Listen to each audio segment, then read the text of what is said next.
Today's episode of Literally is sponsored by Lowe's.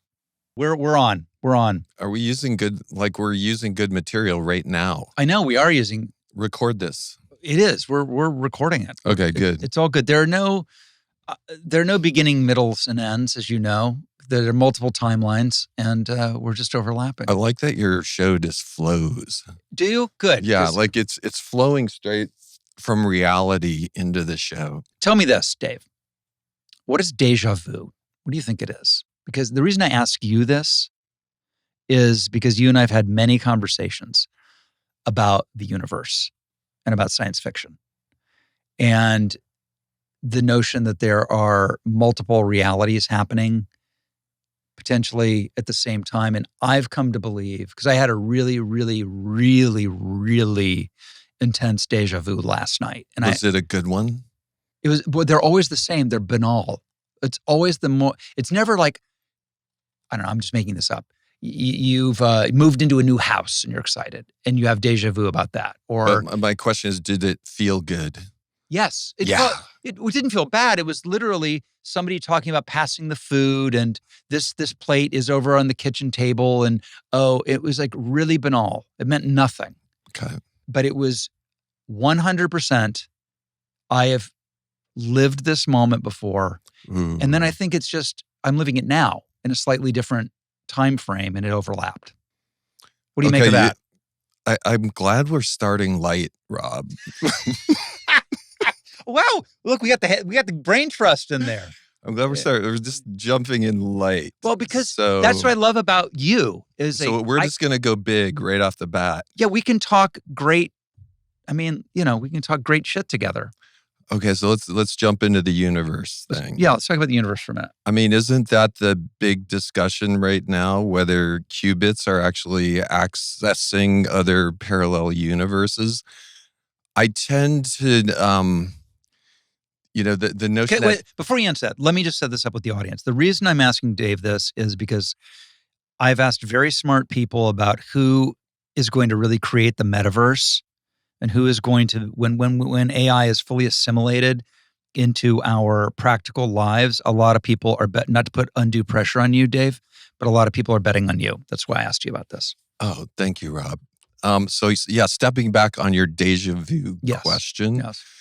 So there are a lot of people, there's this thing called qubits, right? Everyone's trying to build these qubits. And there's one theory that the only way you can imagine these quantum computers really working is the qubits themselves are the same qubits in a bunch of different universes, and that they're all superimposed. And those qubits themselves are a place of superimposition where all these universes line up. I almost feel it's too big to even imagine. And if you imagine that, we can only stretch our brains so far, right? We can barely imagine how far the sun is or how far the next galaxy is. We can remotely imagine how many stars are in the universe. There are as many stars in our galaxy as if you filled a refrigerator with grains of sand.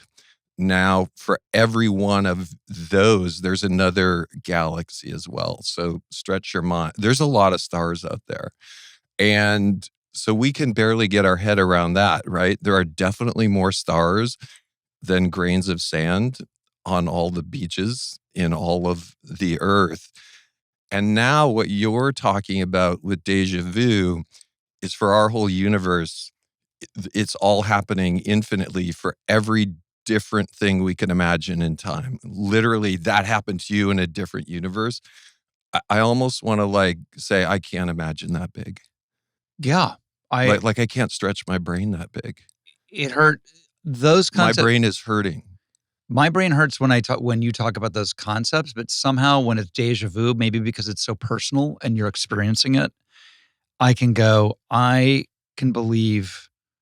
I mean, it's something. Everybody's I like the idea of believing in some level of deja vu without knowing how it could possibly work. Right. What a fun feeling. Right? And then how fun. And you want to try to write it. It's like you want to write it, but the minute you kind of really, the more aware you're experiencing it, is you're falling out of it. I was going to say the second you try to ride it, does it go away? It goes away. Yeah. That happens to me in my dreams. Do you vivid dream? I vivid dream and I used to lucid dream. Like you have to work at it. How did you train to do it? They're back in Stanford. There's a professor named Stephen LaBerge. And this was in the 80s when lucid dreaming was all the rage. For the audience, lucid dreaming is where I'm dreaming. I can affect the dream. This is really cool. Should I drive a race car? Should I fly? Whatever. So in the 80s in Stanford, there's this big thing about lucid dreaming.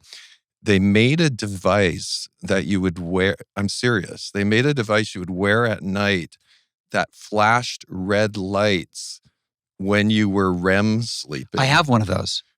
Only when you're REM sleeping. Yes, they make them. I got them one of those as a gift. They make them now. So you have to train for this. Right. What you have to do is when you go around your life. Did you do the training? I didn't. They just gave me the damn thing. Okay, you need to train. You go around your life whenever you see flashing red lights in our real life, you ask, am I dreaming? And you build up that instinct. So when you see those flashing police sirens, am I dreaming? If you build up that instinct enough, when that light starts flashing in your dream, you'll see red flashing lights in your dream. You'll ask, am I dreaming? And just, I am dreaming. And then you'll get into your lucid dream where you can control the dream. But wait a second. So I, without doing any training at all, often in my dream, go, am I dreaming? Yes, you're dreaming. Oh, you're very advanced. You're an advanced student. So, but I'm already there. You're already lucid. But then what? And I know I'm lucid dreaming, but I can't affect the dream. The dream just plays out. And I know I'm dreaming it, and I know I'm in it. It's very hard when you're aware of lucid dreaming. It's like what you were saying with Deja Vu. Yep. To stay in the dream without popping out of the dream. Yes. You have to maybe almost know in advance what you'd want to do. I've tried that and nothing's happened yet. What do you want to do in your dream, Rob? Be an actor. I leave it. No, I leave Be it. An actor. Maybe that's the problem. I haven't done that. I haven't been specific because one thing I know about life is that the reality can be even better than my dreams. Yeah. So I don't want to limit it. But maybe I need to do that. Maybe when you're lucid dreaming, you could just see what happens in the dream, but be aware you're dreaming. Well, I do that now. Oh, that's fun. It's super fun. It doesn't happen all the time, but it happens. I bet it happens. I'd say it happens, maybe 10 times a year. I think you're an advanced student. Well, do you know what remote viewing is? Technical remote viewing.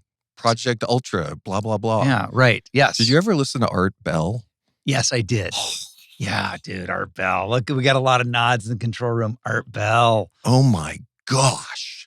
But remote viewing, I did train in that because I did an episode with my sons called of the thing called the Lowe files where we investigated stuff. And I trained with, there's only 2 surviving people from the original CIA funded remote viewing process. I trained with them and I'll Google, forget the name. Patrick or Colonel something? Something. They were a colonel, right? I don't know. I don't know if he was actually in the military. I feel like he was. Okay. He was academic. Maybe some background on what technical remote viewing is. So technical remote viewing is, you are given. Someone goes, I want to see what Beirut, Lebanon, this neighborhood looks like right now because we're looking for hostages, for example. Or it could be, I want to see what Mars looks like right now. Or I want to see what London looked like in 1577. It can be literally anything, anywhere, anytime. So someone has that consciousness. They decide they want to do that. They then imbue that with a series of numbers. The numbers are meaningless. They're absolutely meaningless. But they write down the numbers. The numbers are then sealed. And they're given to the remote viewer. The remote viewer knows nothing. They're merely handed an envelope and told to remote view it, which is basically it's a psychic thing. They look at the number. The way I was taught is you have a pencil in your hand. And when you look when you look at the number, your hand will move into like a seismograph type. Do you know that I ordered the video educational program for technical remote viewing? No way. Yeah, but I was unable to make it work for me. But I was curious about it. Just, I personally, Rob, don't believe in it. But that said, who knows? Well, I can tell you my experience with it. Yeah, did it work for you? 100%. Here's the reason why I'm somewhat not so sure about it.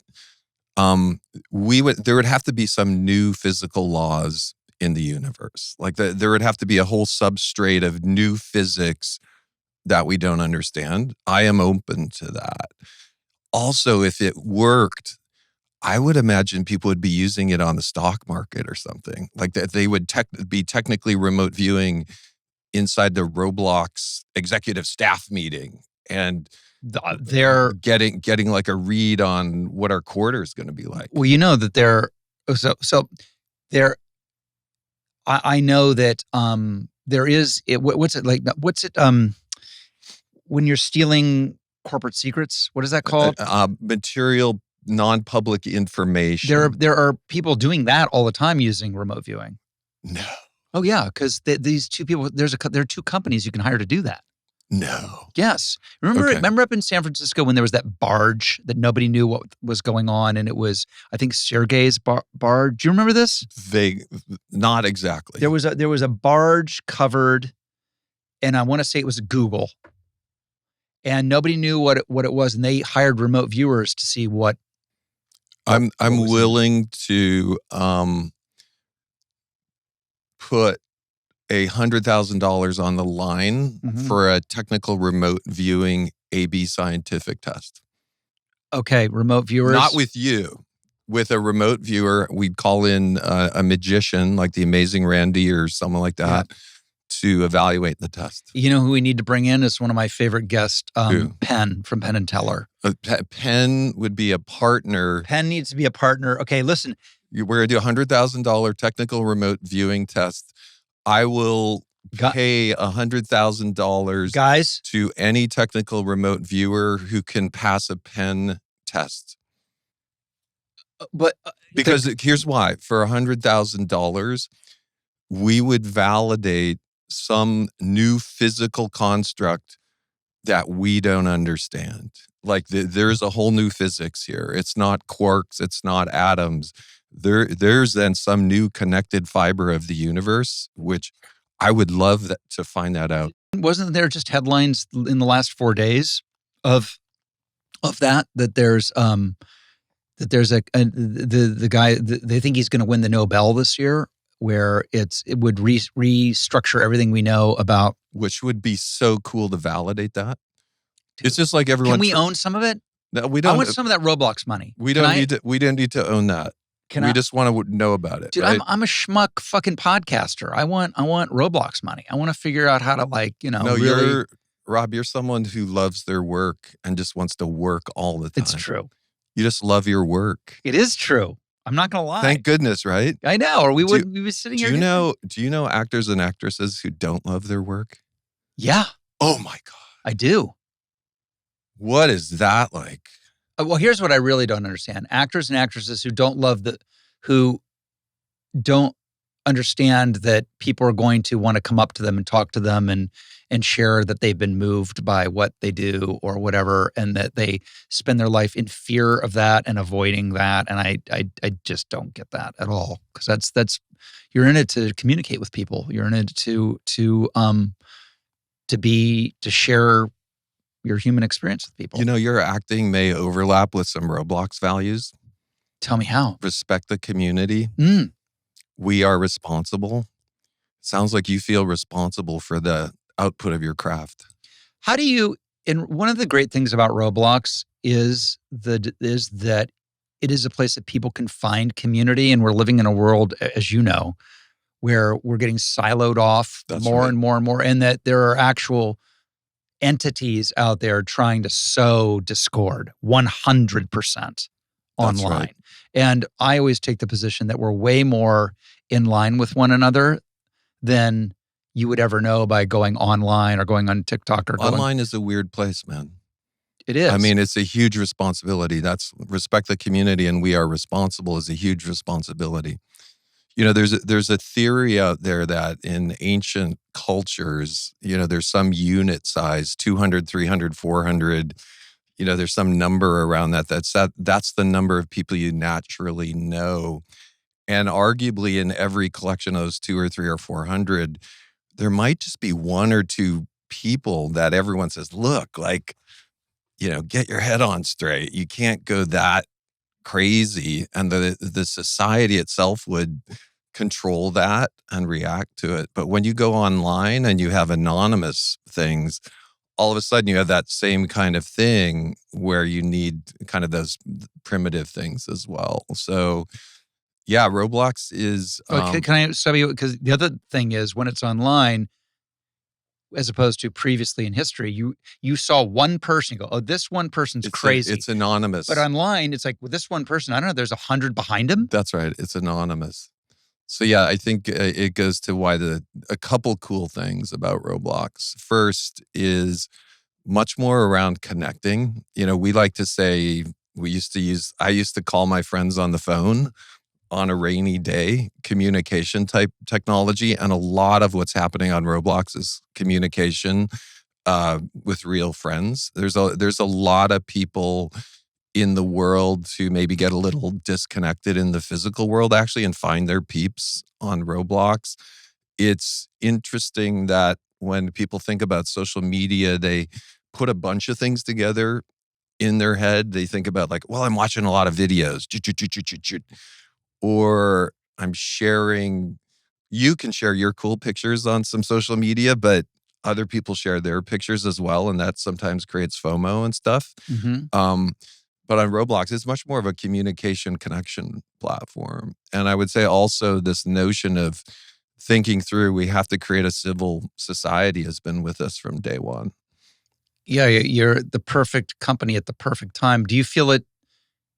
Tell me about the live events, how those are working out and what the future is with that. I think there's a couple types of events we've started doing where it's pretty cool because there's so much content on our platform. Some of the events we can do right now bring all of those individual experiences together. The future, though, I think for artists, for example, there's been a little bit of this notion that entertainment used to be live. Music 200 years ago was live music. We had vinyl discs and CD-ROMs, and all of a sudden this huge music industry popped up. And then as we got into streaming, it's almost like live got good again, right? Yeah. Like that, my understanding is that's where a lot of performers need to go to support their career. Yeah. And so we're back to a lot of live. I do think in the future, we're going to start seeing a hybrid type live performance where there's 50,000 people at the live event and there can be another million at the 3D simulcast of the live event. And you can be in the 3D simulcast with your friends and you can be dancing and you can be watching. The performer, I would imagine, is going to see the crowd and maybe some snapshot of the digital people participating in the simulcast at the same time. And so I do think there's an opportunity for actually more live over time. And that's an idea that's been around for years, and it's a function of we need the computing power to get to the point that we can do that. What's really interesting is how many ideas have been around for so long. Sci-fi writers, all of that, and then we go through the checklist of Star Trek, tricorder, there it is, communicator, sensor, GPS, Dick Tracy. TV screen, the web, digital payments, the metaverse for sure, Snow Crash, not quite there yet, getting there, AI, robots, just in the middle. I think AI and robots will be inevitable. And then a couple things faster than light travel, faster than light communication. Whoa, whoa, whoa. Who Wait. I like the way you knows? bury the lead. Like in the middle of that, you're like, oh, and by the way, they'll be faster than light No, I didn't say travel. that. Those are the two that I'm not sure about. Oh, not sure. Okay. Good. Those Okay, are going okay. into double black diamond. I think robots, AI, all the metaverse, we're going to see all of that. The faster than light travel, who knows? Right. So what is how long do you think before you can wear an Oculus that doesn't give you nausea, weigh 1,000 pounds, break your nose, hurt your head, and go to the Coldplay concert that's happening live in Barcelona, but you're up in your house, I'm down in Santa Barbara, and we're going to meet there. So we're both there. I'm like, hey, dude, I'm going to meet you over at the Starbucks stand. And then we're in the metaverse and we grab our Starbucks and we catch up and we talk. And then we realize, oh shit, they're playing Yellow. So we run back to our seats and we watch that. How long till we can do that? Good. You put a lot of good specs in there, Rob. You sound like a product manager. That was really good, right? And you mentioned weight. You mentioned motion sickness. Right. You mentioned fidelity. You mentioned like all the specs, like stealth technologists here. So first, I shout out to all the companies that are trying to push this technology as fast as they can. This is super difficult, and Yes. especially registering the inner ear with the eye is very tricky. It's called vestibular confusion, where what you see is different than what your ear feels. And when those things don't line up, your brain goes crash the plane. Your brain goes vertigo. Yeah, you get I'm super sensitive to it. Same. Like, what is up at Universal Studios with these motion rides? Like, dude, I just cannot tolerate them. Yeah. Like, who designed this? They don't have the technology. As opposed to Pirates of the Caribbean at Disney, right? Yeah. You're seeing the real 3D stuff. When you take Pirates of the Caribbean or Caribbean, like it's all lining up. It's real 3D stuff. At Universal Studios, they put you in this little thing and they flip you all around. And what you are seeing is very different than what you're feeling. And it makes me super sick.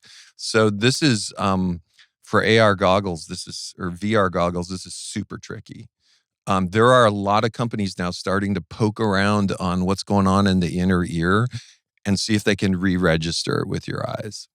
And so that'll take care of the motion sickness. I think the device you wear, super hard, right? Block out all the eyes, give you full vision, but it's getting better and better and better. It definitely leaps and leaps and leaps and bounds from the first time I've done it. Yeah, I think we may see that the product spec that will say we're there is you invite 100 people in to watch a movie. They have two options: a beautiful home theater or a device to put on their head. And at some point, more than half of those people are going to say, I want to put that device on my head. It's clearer, it's better. I prefer to watch the movie with the device than the home theater. That will be the Turing test, I think, of VR goggles. And when that passes, where, you're going to see everyone in a coffee shop, multiple monitors, all of that. So I think companies see that, and I think we're nudging that way. For the gaming part, we're going to have to solve the inner ear part too. Does Roblox, you've been very disciplined about that it's content creators get to make their own stuff. You are the platform. But is there a world where you guys could pivot into you guys getting into that? Like, is there a Roblox Oculus? Is there hardware? Roblox hardware.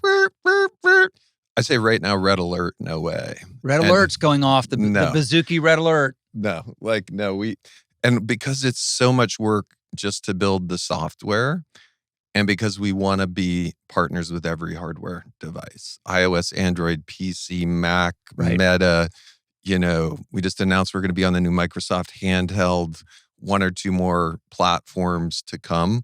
That's already an enormous amount of work for us. So I don't see us getting on hardware anytime soon. Why were kids the early adapters and still your biggest audience? That goes to the foundation story of the whole company. And actually a pretty interesting career story, because before Roblox, I had started an educational software company. It was about learning physics and simulating physics. And we expanded that company into physics simulation for engineering and education. What does that mean? I saw that. What is a physics simulation? Way back in the early days of the Macintosh, all of the educational software was boring and pre-canned. So it's like, ball on rope, swing the ball on rope. What Roblox was much more like one of those early paint, or the prior company was interactive physics. Build whatever you want, ball, springs, whatever, see what it's going to do. And when we launched that long time ago educational product, we saw all these kids trying to build cars and houses. Like, ignore physics. We want to build stuff. Wow. And we don't want to just build graphical stuff. We want to build cars that roll, and we want to build, things that blow up and all of that. So that was an initial idea of Roblox. This isn't just a graphical, this is a physically simulated thing. The 3D cars on Roblox, when a wheel falls off, the car will skid along the ground. It's kind of inherently built that way. So I sold that company, was acquired. I took a couple years off, and I had an interesting career deviation, because I just thought, okay, we sold the company. I'm going to go get a CEO job somewhere, just plug into that. Yeah. Just going to be Silicon Valley guy, tech dude. Exactly. Like, it's just going to be right there in front of me. And it was interesting, over about a course of 6 months or a year. It's just like, man, I'm just not finding much, or that aligns with what I'm doing and what is out there. And so I did have an interesting career moment where, instead of going straight, I almost felt, I have to ignore all of that and go on a more meandering, curvy path, which was like, yeah, I'm going to get together with Eric and we're going to start coding, and we're going to hack up this cool thing that in retrospect was exactly what we were passionate about. Like, we were passionate about 3D simulation, interactive environment, and the initial spec for Roblox, pure passion project, new category, 3D simulation, UGC content, all of that. We had a business plan slide literally 18 years ago that was new category,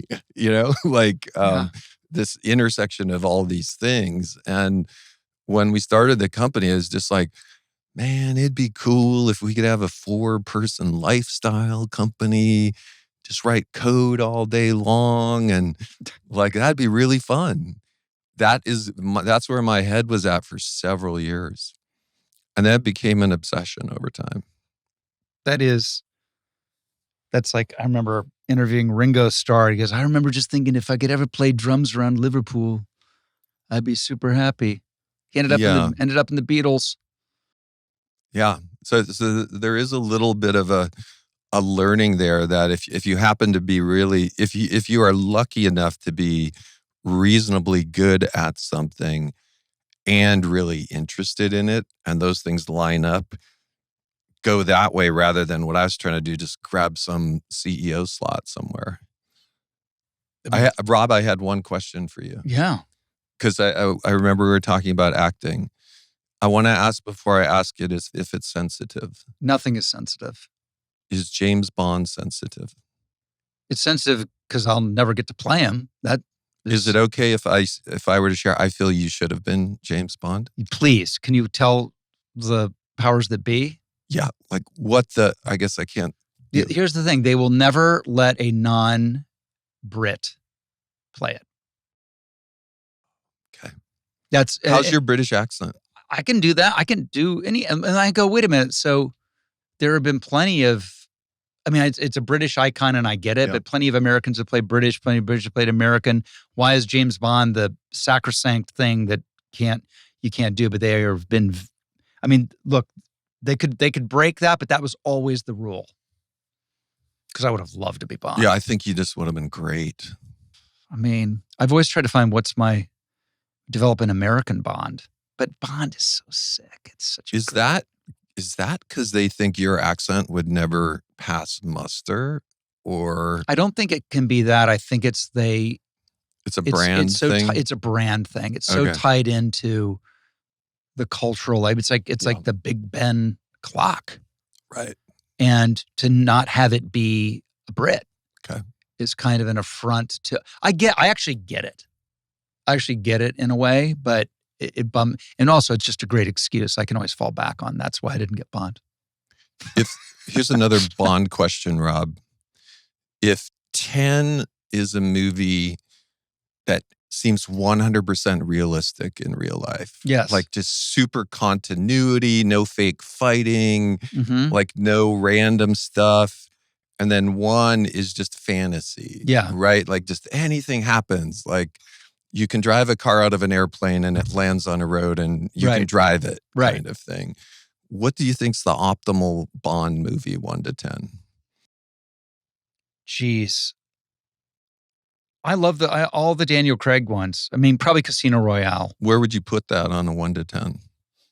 On realism? That's right. Well, it's a 10 out of 10 for Bond, but on realism, let's say it's an 8. That's where I'm going with it. 8 feels like the right spot. Yeah. It feels like pretty close to real, a little fantasy. Yeah. That's what what's your take on modern movies that start more like a 7 or 8 and over time become like a 1 or a 2 or a 3? Well, let's look at Mission Impossible. Is it okay to talk about it? Like I was just talking. It's like I deeply respect Tom Cruise, and at the same time, this series seems like it's drifted a little bit more improbable over time.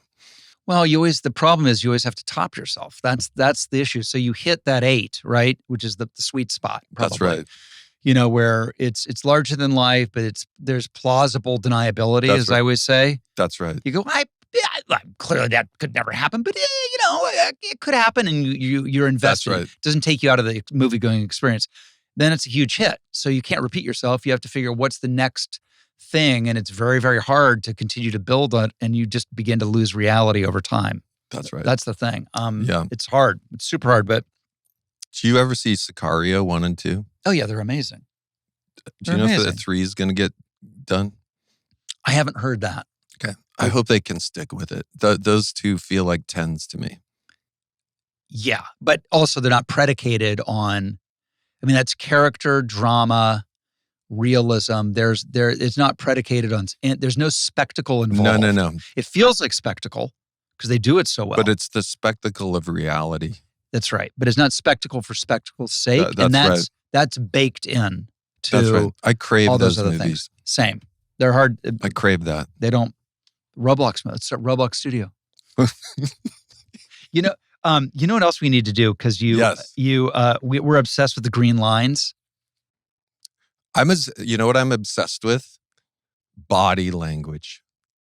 Let's take it higher level. Okay, let's go higher level. So let's talk about. Okay, let's talk about what Rob. I sent you a picture this morning. I actually wasn't thinking about it. You have incredible body language when you take photos. You stand up straight. You don't cross your hands in front of you. You put them at your side. Like you do a really nice job. So let's just roll this back, right? Okay. So really into body language. Yes. There's arguably a bunch of very controversial, people out there who one of the things they touch on is this green line theory. Picking green line theory out of all the other controversy about that and just focusing on its validity, I think is very, very interesting. And there's a little bit when you see pictures of 9 leaders of the world or G2 summit or whatever, you will see some of the people standing with their arms by their side. And in green line theory, arms at side, Tom Cruise, always perfect. arms at his side. But I do think. Well, look what we got going on here. We have some exhibits on the screen. Oh yeah. So let's analyze this. Are these yours, or where'd you get these? Hey man, I've prepared for this. Okay, this is good. Google. Let's analyze the couple on the left first, just from an analysis standpoint. Both standing up straight, very positive. The gentleman is crossing his hands though, which I think is taking away from a little bit of his personal power right there. And he's leaning into. Very slight, but there is a slight lean in. And that's a submissive move? It's a little submissive. When you take your pictures, Rob, you are straight up, okay? And so it's very faint, though. By taken to the ultimate degree, that move becomes the sorority squat.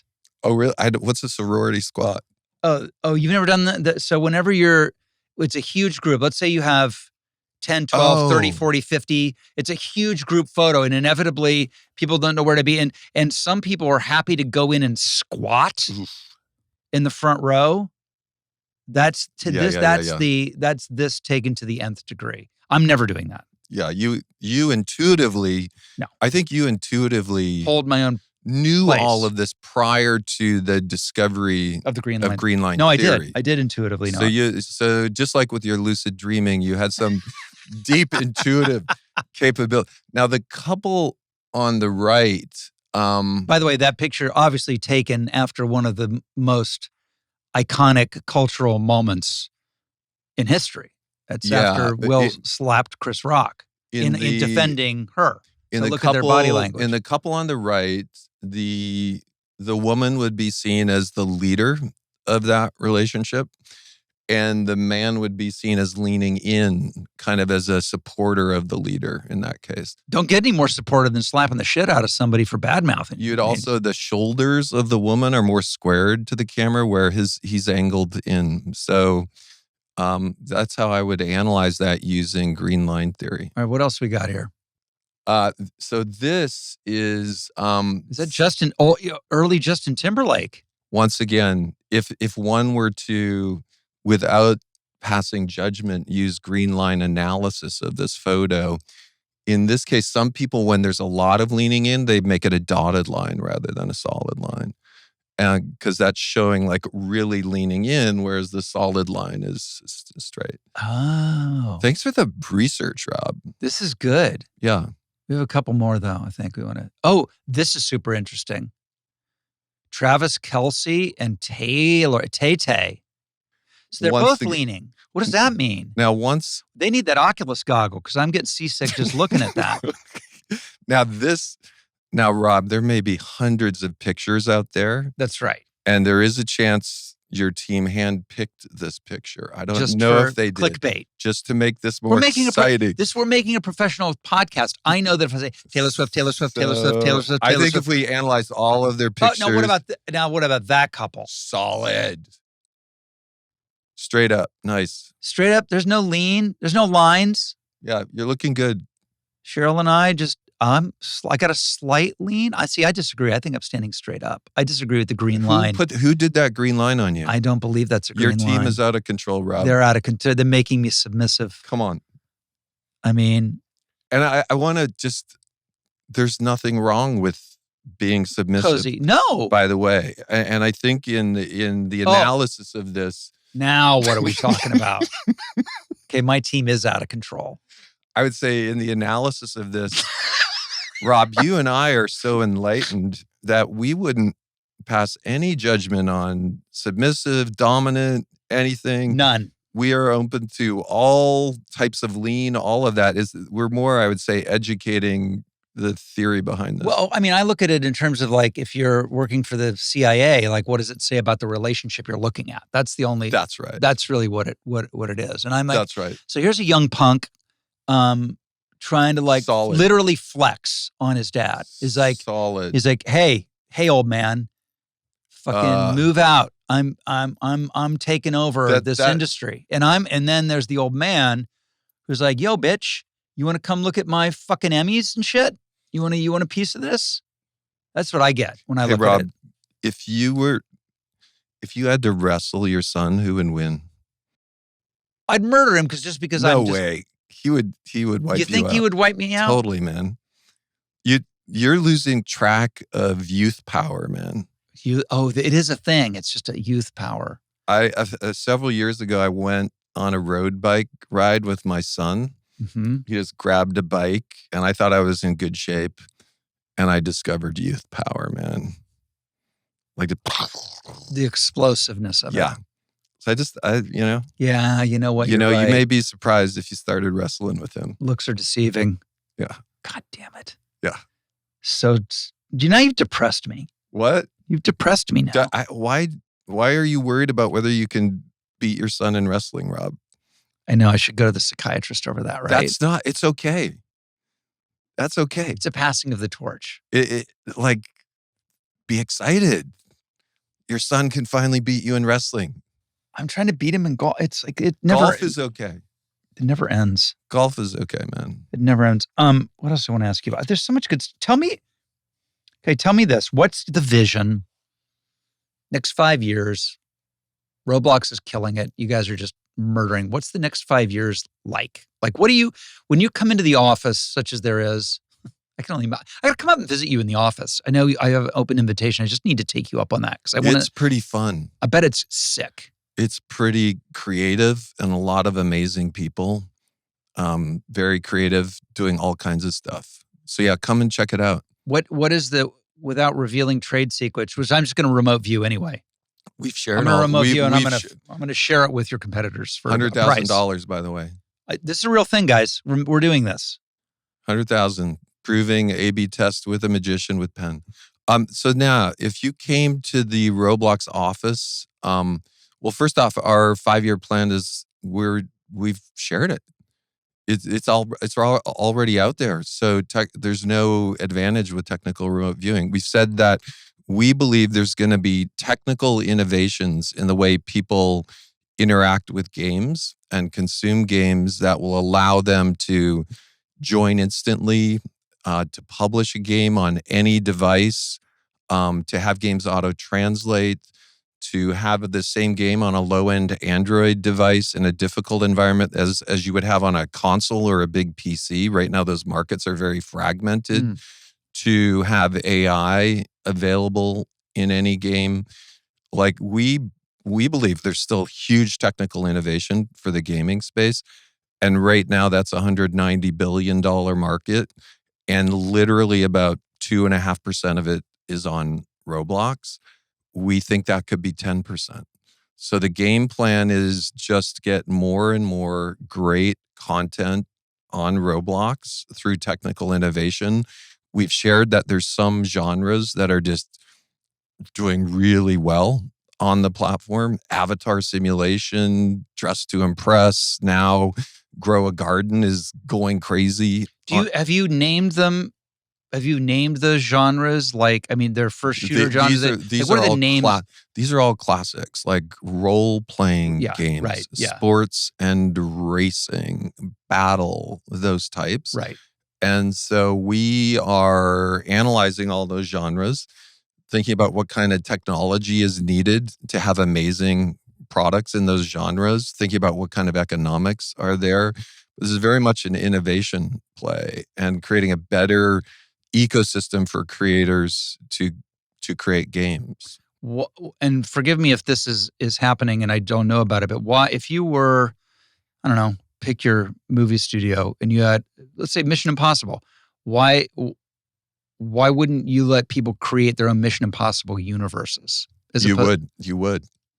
And people are starting to do that. You know, there's a SpongeBob universe, NFL. There's actually a game called NFL Universe that's doing really well on our platform. There are more and more brands starting to create stuff. There'll be more of that. And the Roblox play is to be the infrastructure for that, to be a place to make a game very effectively and have it available everywhere. Who if anybody is, you guys are like Netflix. There's nobody, I mean, people say they're competitors of Netflix. Nobody's a competitor of Netflix. It's like you guys are that way. You could say Amazon is a competitor. You could say, some Disney, Paramount, Tubi, who, there's But other things. it's like not even close. Yeah. The competitor is YouTube for Netflix. Yeah, there's a lot of, But like, what is yours? there's a lot of great platforms out there. What would be the Minecraft is still a great platform. Fortnite is still a great platform. There's other experimental things.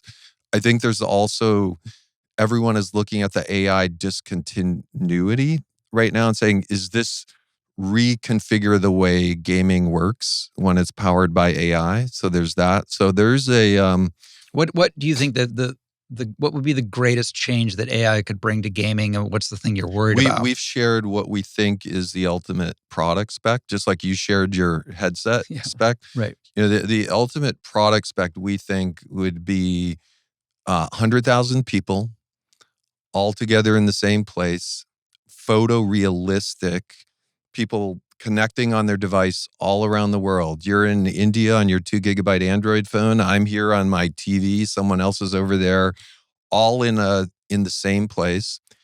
It feels 4K, really good. And the environment we're in, because you're such a good dream master, because you're good at lucid dreaming, you're sitting there redefining the environment in real time based on whatever you want. And AI is redefining the environment. So there's 100,000 people there at the Taylor Swift concert. And then you're saying, turn it into a medieval battle. Okay. And that all happens automatically with 100,000 people. Give everyone a shining armor knight costume. Well, you've created we've gone full circle. So in the universe where the other people are experiencing it, they're still experiencing the Taylor Swift concert that they were at. But you as the Dream Master could reconfigure the whole thing. And so that's an extremely difficult technical specification. Like that is pushing all areas of AI, networking, 3D graphics, everything. It kind of makes it fun, right? Because we have that technical spec to go forward on. What's going to be the do you guys have all the computing power that you need to do the things you want to do, or is some of it contingent on? We would take any power we could get for computing power. If your phone could be 1,000 times more powerful, you'll take it. We'll take it. If our but you don't need it. We are very good at doing pushing as far as we can with today's technology. Yeah, that's my sense of it. But if to have that 100,000 people photorealistic, all connected around the world, there's probably going to have to be a little more compute power over time. What's your view on TikTok? So exciting, right? It's officially been banned. It's been extended several times. I would put it in a product category with Shorts, with Reels, with Spotlight, with TikTok. There's 3 or 4 of these products that everyone's using all the time. And we have to be very thoughtful here because there's a lot of scary stuff. Addiction, doom scrolling at 3 a.m. But there's also this interesting thing where young people no longer go to the library and look through the card catalog to find stuff that they're interested in or want to learn about. They don't go to the newspaper rack in the library.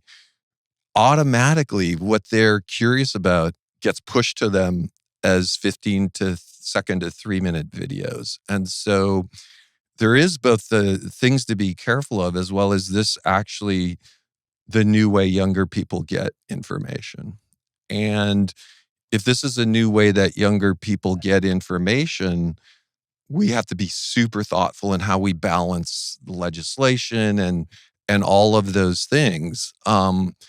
Because if we do it wrong, we might cut off some of the information that young people are actually curious about. And it's information that follows what you're interested in and you get it. I would say of all of the products, they're all competing on how good they are at personalizing the information. And these products have converged and they're a lot more similar. TikTok led the way in being a very hyper responsive algorithm. Just like some news is going on. We're in LA right now. Probably if we go on TikTok Shorts, Reels, or Spotlight, we're going to start seeing live footage, maybe even before what we're used to on TV. So I think it's actually a really interesting product category, and we have to be very thoughtful about it. And who's lobbying on it? Well, there's got to be so much lobbying going on. I think there's a lot of great people in DC thoughtfully trying to protect kids. And at the same time, there's a lot of people in DC thinking about free speech and how do kids get information. And I think we're seeing kind of a nice discussion around how do we try to do both of these at the same time. Do you think that the horses left the barn? What horse, what barn? Well, there's a lot of barns and a lot of horses. Yeah. For sure. But I'm thinking the barn and horse I'm thinking about is TikTok exists. It is what it is. It can definitely be made better because in China, it's pushing math and it's pushing history and it's pushing a lot of what we would call STEM. That's right. And here it's pushing God only knows what. That's right. And we like it. Yeah. So has the horse left the barn over a version of TikTok that's teaching that's not so doom scrolly and doing all the things that we don't like TikTok for. I've seen some of these products. So there's a lot of companies out there trying to build an educational TikTok or a good TikTok or what kid's gonna want that? Ugh. Exactly. You know what I'm saying? That's the this exact same thing happened in the virtual world space 15 years ago. There's a lot of attempts to make educational Club Penguin and educational this, and the bigger platforms ultimately get educational content on top of them. And we saw how difficult that was. So I think these products are here to stay. I think we'll hopefully see intelligent maybe usage or intelligent legislation about them. But I also think one could make the argument that today's youth, even though they seem like they have all kinds of issues and whatever, could arguably be more informed in certain ways than youth ever have been before. What is it about the addiction? And I, as an addict, as somebody who's in fellow addict. That's right. I'm on all three: Shorts, Reels, TikTok. They each have figured out a separate life of me. So how is it? So what's the stickiness? What is addicting about it? What actually is it? We know it's addicting, but what is it? Is it that I think you're chasing the next? It's like, I like this, I didn't like that. Oh, it's going to be great if I keep swiping, which is like, it's a little like one of those, experiments, the Skinner box or the whatever, where there's a reward. Yes. And you just keep coming for that reward. Just that simple. Yeah, whatever it is, dopamine, whatever type reward. So I very much try to put my phone, like not touch it at night, because it's very addictive. Yeah, But I get a lot of good information as well. See, I take a lot of shit for our mutual good friend Yuri got me on TikTok. So he says it's going to change. Yeah. It's going to, because I was laughing at it. I was like, it's 12-year-old girls doing stupid dances. And now it's where I got to tell you a fun TikTok. Is it okay to tell? Yeah. So I'm on TikTok, and there's this history professor, Roy Casagrande. I got to make sure I'm spelling his name right. He lives in Dubai right now. And I'm getting these 15-second, 30-second, just amazing historical out-of-the-box lectures. I started watching his stuff like on YouTube. And then over in Dubai, and there he is. And he's like my idol. And now we're friends. Amazing. And so I'm friends with one of the most genius history professors, I think, in the world. Okay, you're going to give me his info. From TikTok. But that's what I'm saying. I get that stuff. That's the stuff that I love about it. Yeah. And so I think that's good. And as you allude to, live coverage of breaking events. That's right. Ukraine, if there's civil unrest, whatever it is, you're getting it's Yeah, right so there. I'm a big fan. I recommend you try all 3 or 4 and get 4 Rob Lowe short form video personas going at the same time. Oh boy, barely able to do one. Yeah. Jesus.